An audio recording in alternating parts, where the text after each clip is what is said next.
Welcome to Lone Star Gun Rights, everybody. I am your host, as always, Derek Wills, and I am feeling much better this week. Still not 100%, but exponentially better, and I can actually put on a real show this week. So I'm really excited to do that, and I'm glad that we were able to get through that little hiccup I had. So let's get started. I was browsing through the news this week, and so probably the biggest story is the legislation proposed by John Cornyn. And I'm going to get to that. I'm actually going to end with that because I want to spend a significant amount of time on it, discussing it. I haven't actually read it because it's not available to read. The actual legislation isn't available to read. But I will get back to that here later. But I want to go to Massachusetts. Massachusetts has become the first state to ban bump fire stocks because that's going to somehow save lives. But during a public hearing by the Massachusetts legislature's public safety and homeland security meeting, there was a comment made that is very telling. And this won't surprise any of y'all because y'all are smart and y'all already understand what the left's ultimate goal is. And what happened during this open meeting, they were debating or discussing legislation, more gun control, as they always do. And with it being as such a blue state, it's going to pass regardless. But State Representative Majori Decker, Democrat, obviously, said this during the meeting, quote, "It is a privilege that we allow individuals to hold on to something that causes harm and death. It is a privilege to have a car, and it is a privilege to have a gun license," she claimed. That is a direct quote. And anybody who has been engaged in gun rights in any capacity knows that there are people out there, Democrats, that really hate our gun rights. And some are Republicans, as I pointed out last week with Jason Villalba. The left tries to say, and I'm including Rhino Republicans in this as well, the left tries to say that nobody is actually coming after your guns. We want seriously just to make sure that bad people do not get their hands on them and cause harm.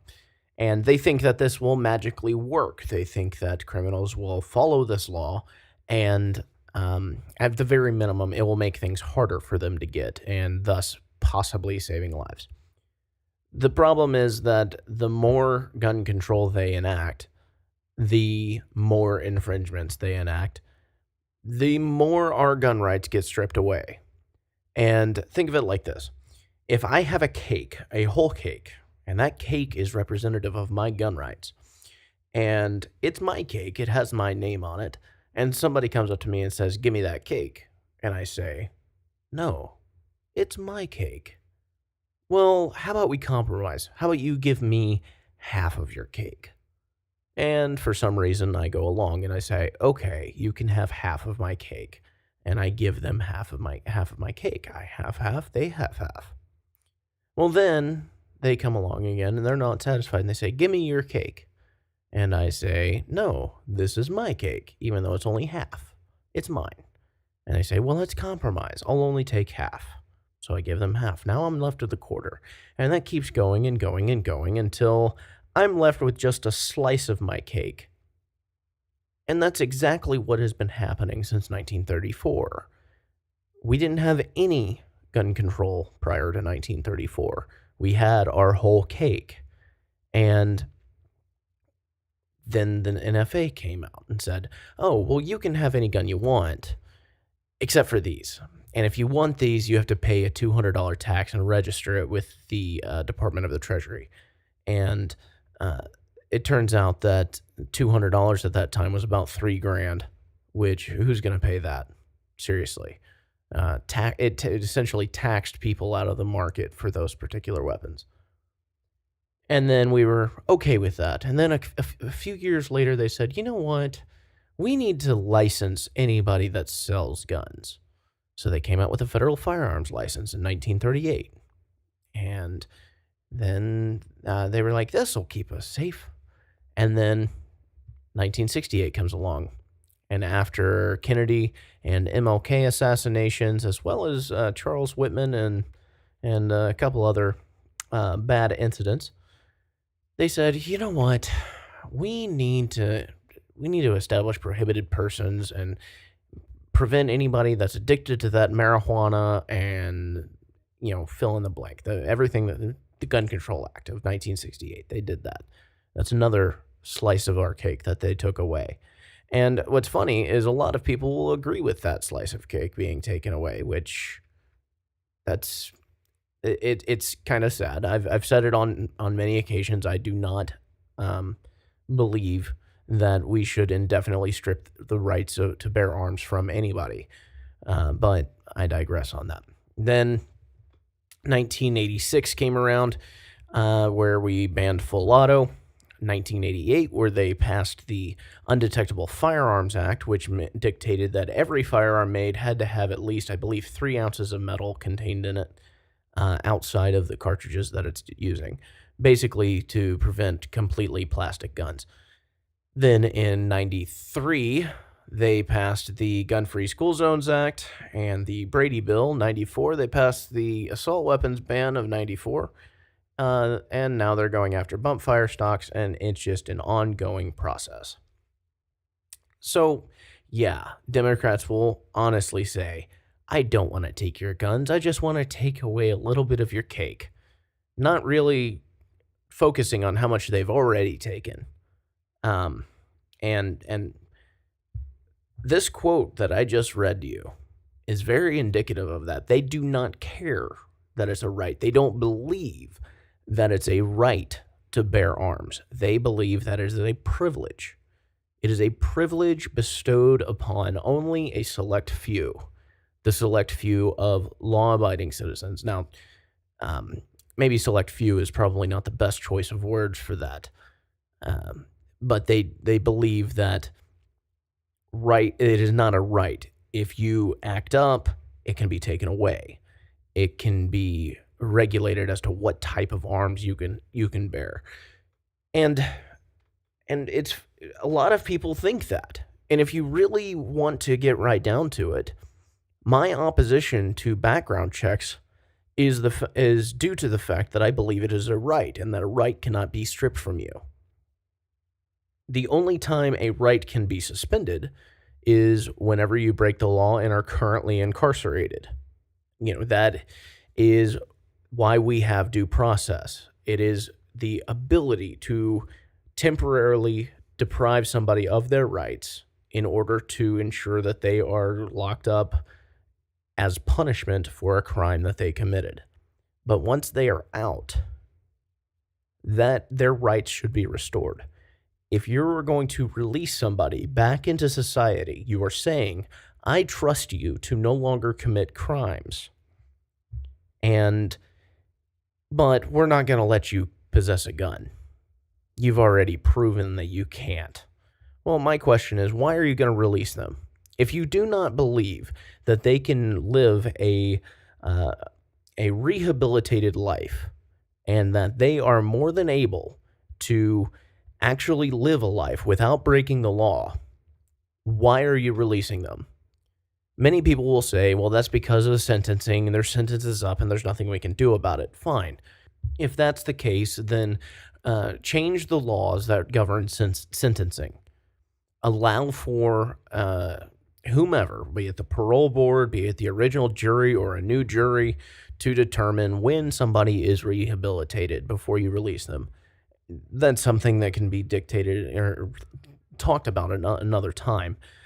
But it boils down to this. It is a right to bear arms.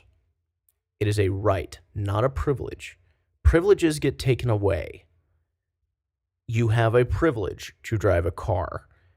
Although an argument could be made that you have a right, but I'm not going to get into that. You have a privilege to drive a car. That's why after your 7th DUI, your license can be taken away, and there is no infringement on constitutional rights. No one, under any circumstances, is going to get their right to free speech taken away, their right to practice a religion taken away.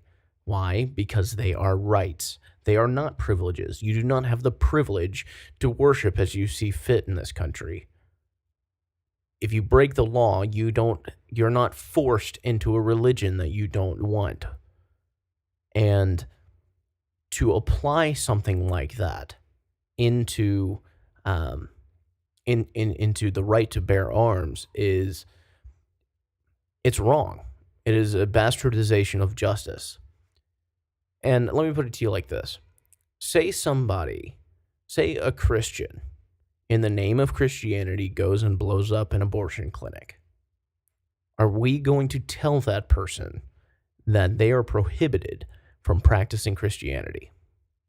Yeah, they were absolutely wrong in what they did. They should not have done it, and they should pay the consequences. And in fact, depending on how many that are dead, I would say just go ahead and have them executed, which, by the way, is also done through due process.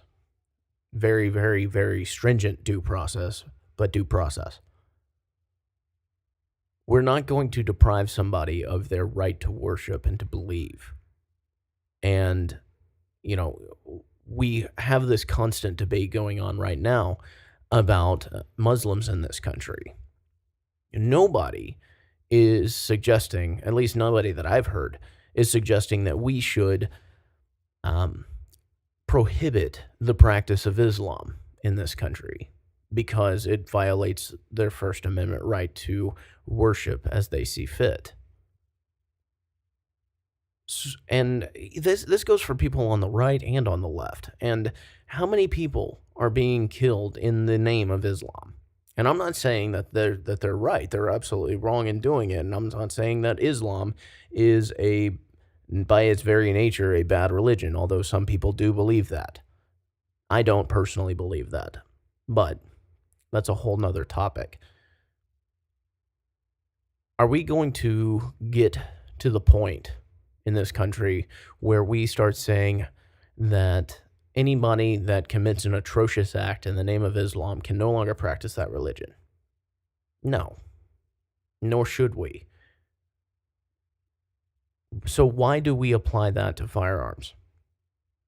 First Amendment versus Second Amendment. Somebody commits an atrocious act in the name of their religion with a firearm. Why do we take one of their God-given rights away? And sometimes it's permanent, and depending on the state, sometimes it's not. In the state of Texas, I believe it's 10 years from the time you're acquitted or your felony conviction is adjudicated fully. Your sentence is complete. But that's not right. You should get that back whenever your time is completed, and that includes parole. It's another reason I don't support background checks, because I think that they should have their rights restored. But I've gone off on a tangent here, and I hope you consider what I've said on this. I believe it's important, and I think that it's a conversation that should continue. Yeah. Anyway, we're not going to change that, tomorrow or anything. Obviously, this is going to take a long time before we convince enough people that this is the way things should be. So I'm going to move on to this John Cornyn bill. And as I said, whenever I opened up, this John Cornyn bill, I haven't been able to read because the actual bill has not been posted to the Congress.gov website. But there are several articles that do come out and talk about what exactly it is doing. And one of these articles was posted by The Atlantic, and it's with the headline, "The Gun Control Legislation That Even Republicans Like."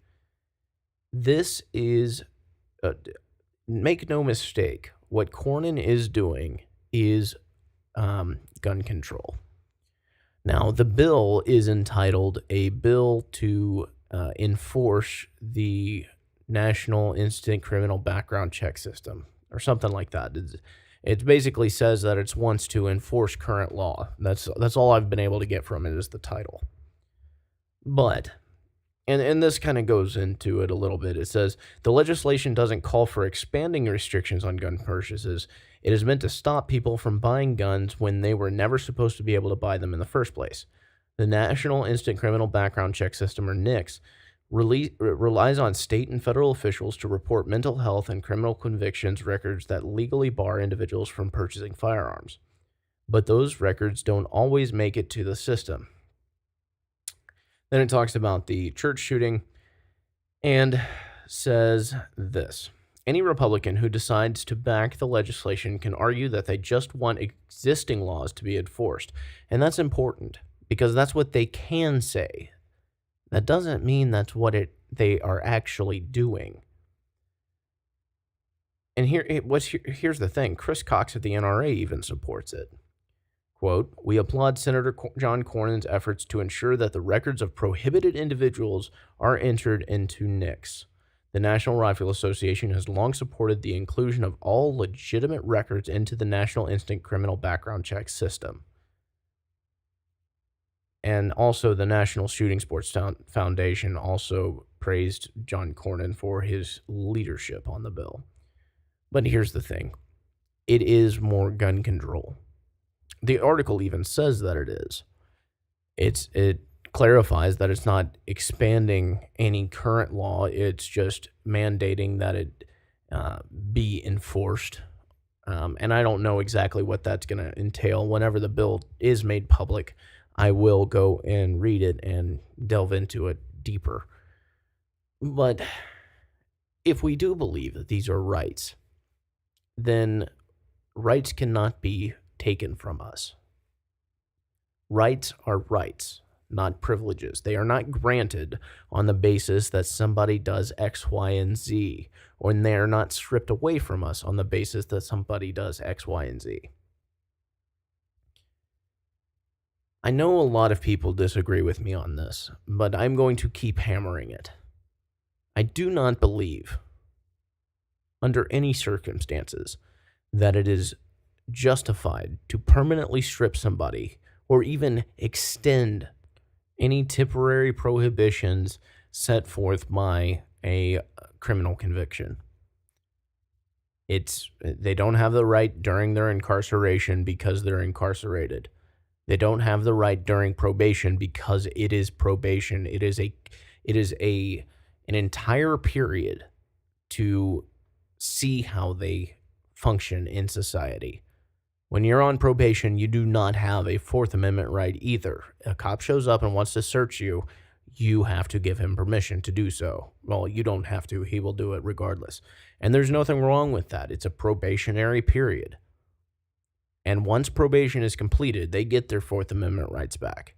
They should always get every one of their God-given rights back. So to introduce legislation that will further prohibit people from getting their rights back to them is a further implementation of gun control. Even this article calls it gun control, and we need to call it gun control as well. Even if you don't agree, that doesn't make it right. I don't agree that people should be burning the American flag, but they do have the right to do that. It is protected speech. Liberty is not a pretty thing. Liberty is actually quite ugly. Think about it like this. Liberty is not the Veterans Day Parade with American flags and the marching of soldiers and sailors and airmen and Marines and waving the red, white, and blue and the flags of the various branches. Liberty is protesting that parade. Liberty is showing your disdain for the freedoms they had fought for by exercising the freedoms that they fought for. That's liberty. And it's not granted on the premise that we make good decisions either. If we only grant liberty that you like, that's not liberty. That just happens to be tyranny that you agree with. There were people in Italy during World War II who agreed with Mussolini. There were people in Germany who agreed with Hitler. That doesn't make what they did any less tyrannical. It just means that for that person, they agreed with it. And it's a lot of the same thing as it relates to gun rights. Just because you don't agree that we should return the rights to bear arms to individuals who have committed violent crimes in the past does not mean that it is right. Yes, it sounds good on paper, and it has been in practice for a number of years, almost 50 years now, since 68. But as I've said, just because it's been done doesn't make it right, and just because you agree with it doesn't make it right either. Now, I'm not trying to say that if you believe this way, then you're not a gun rights activist. If you believe that way, then you are not a supporter of the Second Amendment. What I mean is that if you believe that way, then you don't support the Second Amendment as it was written and intended. If you believe that we should bar criminals from possessing firearms, then you believe in gun control. As it might be a little bit of gun control, but it's gun control nonetheless. I support zero gun control, but that doesn't mean that we can't be friends. Hell, I'm friends with socialists. I am friends with hardcore leftists. And I'm also friends with anarchists and hardcore libertarians and conservatives and you name it. I can be friends with anybody, and you are more than welcome to listen to this show. I'm not trying to lambaste you or alienating you. I'm just stating my opinion and how I feel on the subject. So please don't misunderstand what I'm saying. I'm not trying to lambaste any of my listeners here for believing differently than me. It is okay to believe differently. We can disagree agreeably, as I've said 1,000 times. But that doesn't change the fact that what John Cornyn is introducing is gun control. I did take a look today at Feinstein's assault weapons ban of 2017, which is public on the Congress.gov website. You can read it for yourself. It's quite extensive and basically bans anything that that doesn't look or that looks remotely scary and has anything over I believe a 10-round capacity. I do believe that she exempted the M1 Garand from it, though, unless I misread that. It's a long bill, and it is quite nice. You could use the bill as a wish list if you wanted to, actually, and I would highly recommend it. It also incorporates belt fed, so the civilian version of the M249 that they make is on that, just because it's belt fed. No magazine capacity limit on a belt fed, is there? Speaking of gun control, Joe Biden was on the Today Show last week, and he was asked about how they can justify gun control when somebody who was legally allowed to own a gun was the reason that the shooting was stopped in Texas. And of course, he said what I just talked about. He is still wanting to strip us of our gun rights. Take a listen to the exchange. So with the tragedy that just happened in Texas, my question is, how do you justify the Democratic view on gun control when the shooter was stopped by a man who was legally licensed to carry a gun? Well, first of all, the kind of gun being carried, he shouldn't be carrying. Assault weapons are... I wrote the last serious gun control law that was written. It was law for 10 years, and it outlawed assault weapons and it outlawed weapons with magazines that had a whole lot of bullets, and so you can kill a whole lot of people a lot more quickly. Number one. Number two, it's just rational to say certain people shouldn't have guns. Now, the fact that some people with guns are legally able to acquire a gun and they turn out to be crazy after the fact, that's life. There's nothing you can do about that. But we can save a lot of lives, and we've stopped tens of thousands of people from getting guns who shouldn't have guns. So he not only didn't answer the question, he chastised Stephen Williford, who, he chastised the weapon that he used, even though it was the great equalizer in that whole thing. And, he's proven my point, essentially. He says that people that are perfectly fine who later snap, and that's life, there's nothing you can do about it. Okay, so that proves that background checks aren't going to stop somebody. And he also goes into saying people that shouldn't have guns can't have guns. Well, again, who is going to say people who can't practice, or people practicing a religion that's bad, or that's not for you to decide. Are we going to start background checking people in Islam? Are we going to start background checking people in any religion? No. Because that's not how we work. That's not right. That's a bastardization of the right to freedom of religion, and it's also a bastardization of the right to bear arms. And, to be honest, if you look at the statistics, you'll see that background checks didn't really do anything because our homicide rate is really low to begin with. And that includes the things like 9/11, that includes Chicago, that includes things like the recent uptick in mass shootings. Because in a nation of 320 million people, having 11,000 die is essentially nothing from a statistical standpoint.